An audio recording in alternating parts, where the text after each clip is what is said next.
வாழ்க்கையில ரொம்ப உயர்ந்த இடத்துல இருக்காங்க. ரொம்ப ஒரு அற்புதமா அவங்க வாழ்க்கையில சாதிச்சிட்டுருக்காங்க. நோய் நொடி இல்லாம தீர்க்கமா சகல சௌபாக்கியம் கொண்டு, சகல ஐஸ்வர்யமும் கொண்டு, ஒரு நல்ல பதவியில, நல்ல அதிகாரத்தில ரொம்ப ஐஸ்வர்யமா ஒருத்தவங்க வாழ்றாங்கன்னு சொன்னீங்கன்னா, ஒரு நபர், ஒரு ஆண் வாழ்றாருன்னா, நிச்சயமா அவங்க பெண்கள மதிக்கக்கூடியவரா அவர் இருப்பாரு. நிச்சயமா தன் தாயை மதிக்கக்கூடியவரா இருப்பாரு. தன் சகோதரிகள மதிக்கக்கூடியவரா இருப்பாரு. தன் மனைவிய மதிக்கக்கூடியவரா இருப்பாரு. தனக்கு பிறந்த பெண் குழந்தைய கொண்டாடக்கூடியவரா இருப்பாரு. வெளி வட்டாரத்திலயும் எந்த பெண்மணிகள பார்த்தாலும் சரி, அவங்களுக்கு ஒரு நல்ல பண்பாடோட நடந்துக்கிறது, அவங்களுக்கு ஒரு உதவி செய்றது, பெண்கள மனசு நோகாம அவங்கள அந்த இடத்துலருந்து கடந்து வர்றது, இப்படியெல்லாம் பெண்கள மதிச்சாங்கன்னா அவங்க நிச்சயமா உயர்ந்த இடத்துல இருப்பாங்க.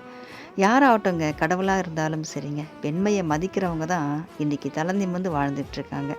பெண்கள யாரெல்லாம் உதாசீனப்படுத்துனாங்களோ, அவங்க எல்லாம் அவங்களுடைய வாழ்க்கையோட வரலாறு நம்ம இன்னைக்கு வரை பார்த்துட்டு தான் இருக்கோம்.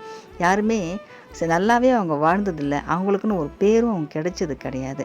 பெண்களை மதிக்கக்கூடியவர்கள் நம்ம ஏழுமலையான் தந்தை பாருங்க, இன்னைக்கு அற்புதமா இருக்காரு.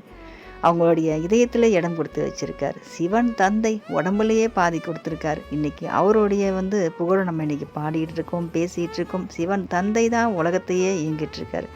அது மாதிரி பெண்களை நம்ம மதிக்கணும். பெண்களை மதிக்க மதிக்க தான் நம்ம வாழ்க்கை நமக்கு உயரும்.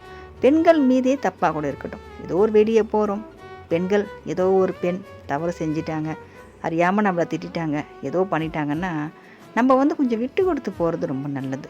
அவங்கள நம்ம கோவப்படுத்திட்டாலும் சரி, சரிங்க கோவப்படாதீங்க அப்படின்னு சொல்லிட்டு அங்கேருந்து நம்ம ரொம்ப தன்மையாக நம்ம கடந்து வரணும். அவங்கள திட்டவோ, அவங்கள நம்ம மனசு கஷ்டப்படுத்தவோ செய்யவே கூடாது.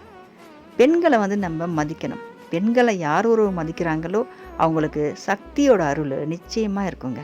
அந்த பார்வதி தாயார் அவங்க கூடயே இருப்பாங்க. ஏன்னா பெண்களை மதித்தா அவங்களுக்கு அவ்வளோ பிடிக்கும். பெண்களை மதிக்கக்கூடியவங்க யாராக இருந்தாலும் சரிங்க, அவங்க என்றைக்குமே சுபிட்சமாக வாழ்வாங்க. சக்தியின் அருளால் வாழ்வாங்க. ஓம் சக்தி, பராசக்தி.